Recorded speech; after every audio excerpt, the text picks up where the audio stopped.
give applause untuk tim medis dari Persebaya Surabaya karena berhasil menolong Tyrone Del Pino yang sempat pingsan di pertengahan pertandingan karena terkena tendangan keras.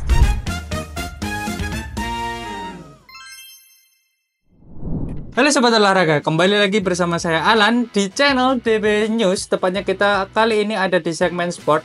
Dan di video kali ini kita akan membahas lanjutan BRI Liga 1 2024-2025 ya teman-teman. Yang mana kita hari ini ada dua pertandingan yang akan dibahas, yaitu pertama ada Persib Bandung melawan Persebaya Surabaya, dan yang kedua ada PSBS Biak yang melawan Semen Padang teman-teman.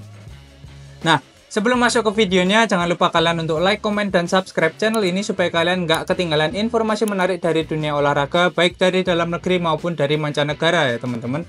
Nah, di pertandingan pertama ada pertandingan antara Persib Bandung melawan Persebaya Surabaya. Big match terjadi di lanjutan pekan ke-8 BRI Liga 1 yang mempertemukan Persib Bandung dan juga Persebaya Surabaya teman-teman.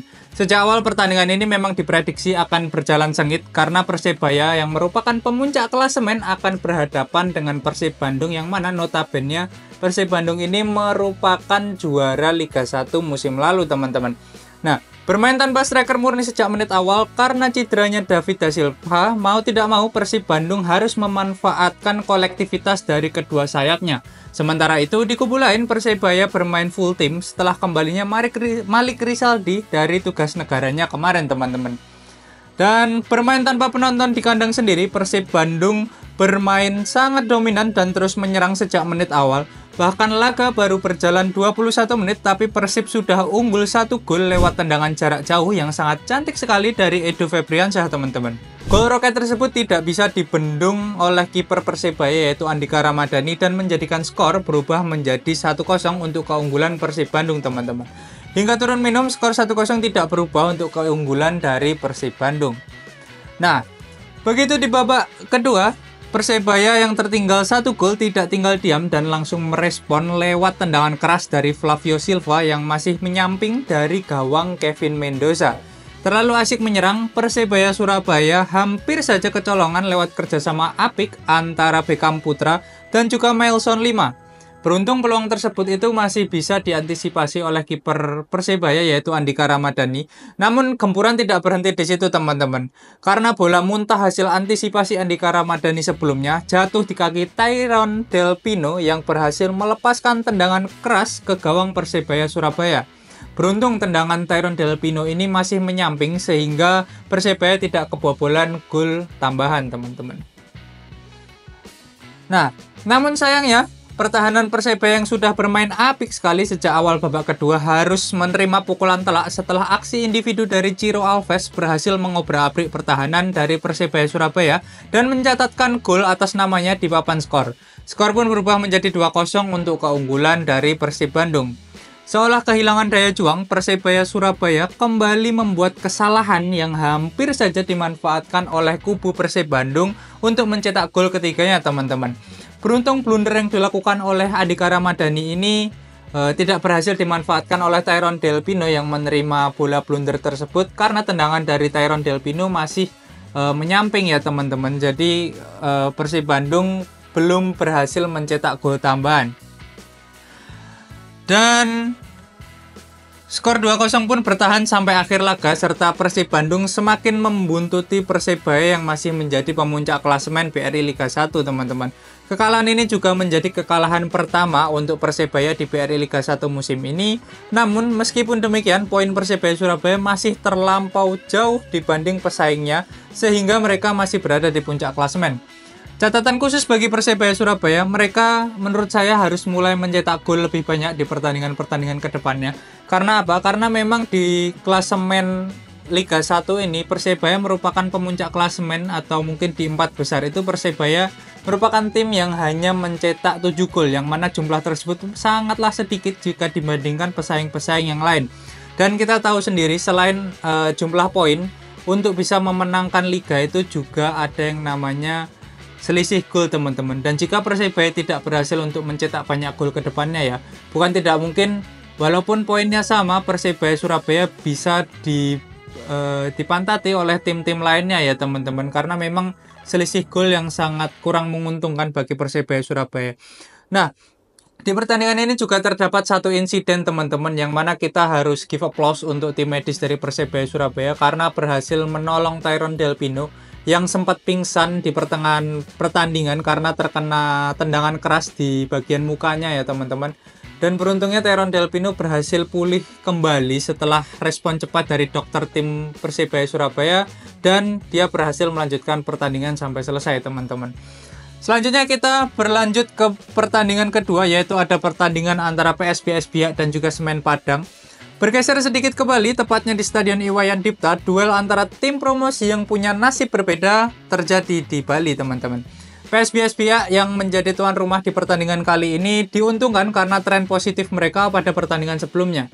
Berbanding terbalik dengan PSBS Biak, Semen Padang yang sama-sama tim promosi malah menghadapi nasib yang berbeda setelah di beberapa pertandingan sebelumnya mereka lebih sering menerima hasil minor ketimbang kemenangan, yang membuat mereka berada di posisi 16 klasemen sementara BRI Liga 1 teman-teman.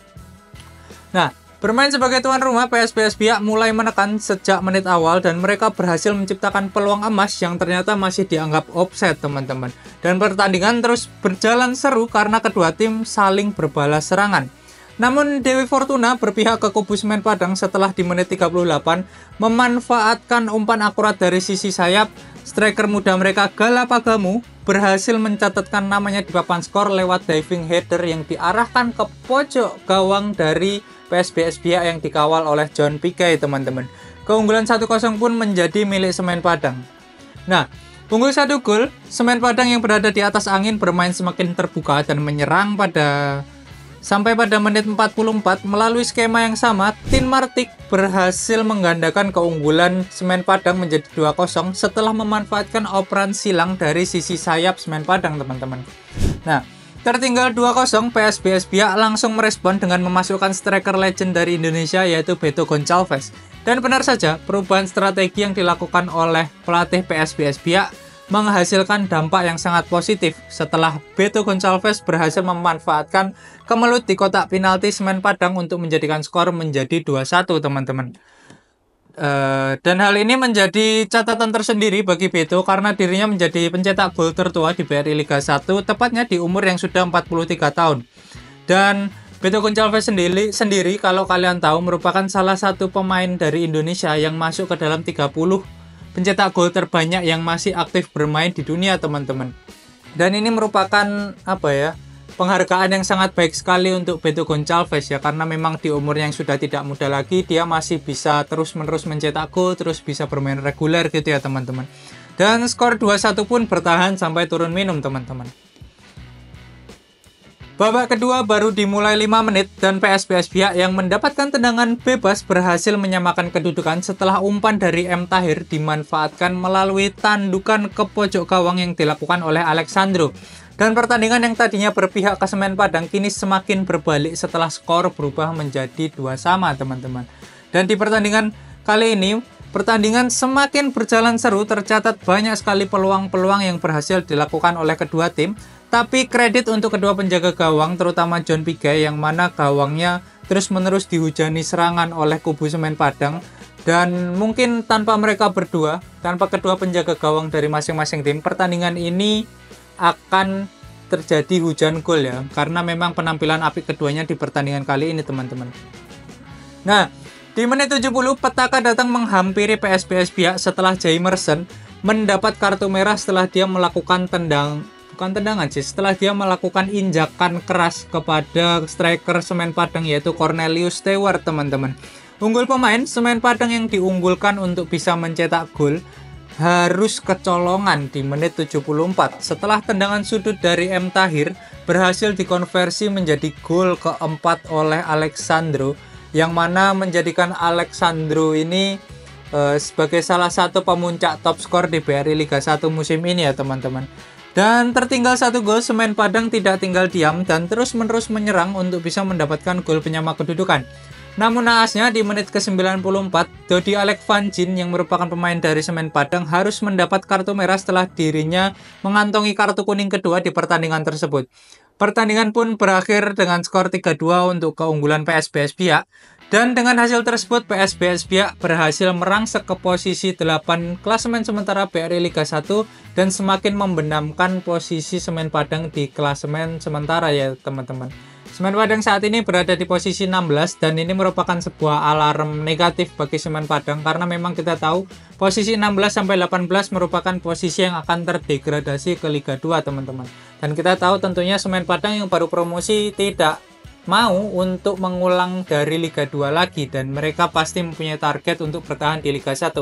Nah, patut dinanti gimana strategi atau gimana manajemen dari Semen Padang menyikapi hal tersebut ke depannya ya teman-teman.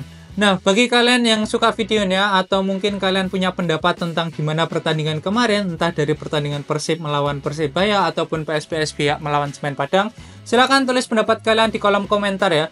Dan jangan lupa kalian untuk like, komen, dan subscribe supaya kalian nggak ketinggalan informasi menarik dari dunia olahraga, baik dari dalam negeri maupun mancanegara. Saya Alan pamit undur diri, salam olahraga.